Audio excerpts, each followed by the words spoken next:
over. This historic 2020 NBA championship belongs to the Los Angeles Lakers.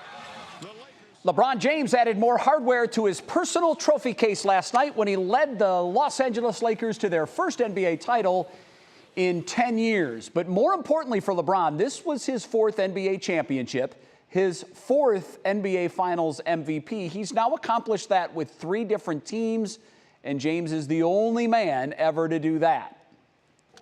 For me to be available to my teammates and put in the work, I just hope I make my guys proud, and that's all that matters to me. I make my guys proud, make the fan base proud, my family back home. I can't wait to get back home to them. Akron, Ohio, we did it again.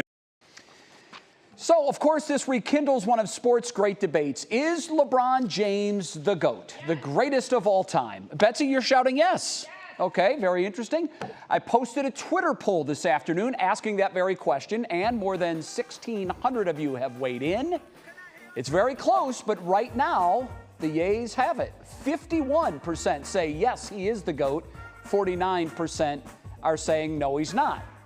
Betsy, here's just a few responses, and it looks like the no's were a little more motivated to weigh in with their thoughts. Barb Strauss tweeted, talented player, but his lack of class will never allow him to pass Michael Jordan. Jay Davis tweets, I just can't turn away from MJ as the GOAT. The greatest I'll ever see anyways. If someone wins 7, then the discussion is on. For now, I have to think it's MJ.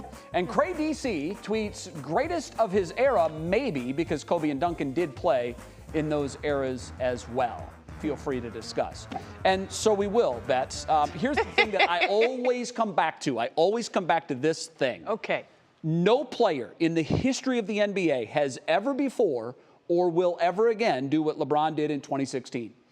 He led a 7-game NBA Finals in points, rebounds, steals, assists, and blocks. Those are the 5 stat categories in the NBA. He led it against the greatest regular season team ever. The Warriors, of course, set the record for the most wins in a regular season that year with 73. LeBron led all 5 stat categories. I still can barely get my mind around that. That makes me lean more towards he's the most dominant player that we've ever seen. The fact that Jordan was 6 for 6 in NBA Finals and took 2 years off in the middle of, bookending three-peats. Right. He would have won 8. How many of those titles, though, did Jordan win with the same team members? Many of the big pieces were there, but only 3 players were on all 6. Right. So when you look at it that way, there were a lot of revolving parts. I think one of the things that hurts LeBron is that he's a ring chaser. He left Cleveland to go to Miami to win a couple there, came back to Cleveland, then went back to L.A. to chase a couple more. That hurts him.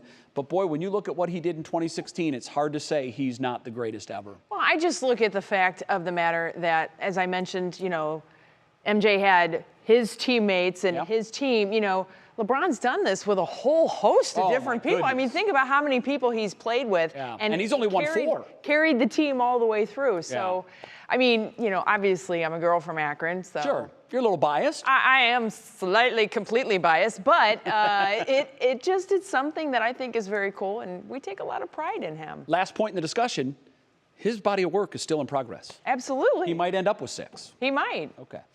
It's not over. It is not yet. He could come back to Cleveland.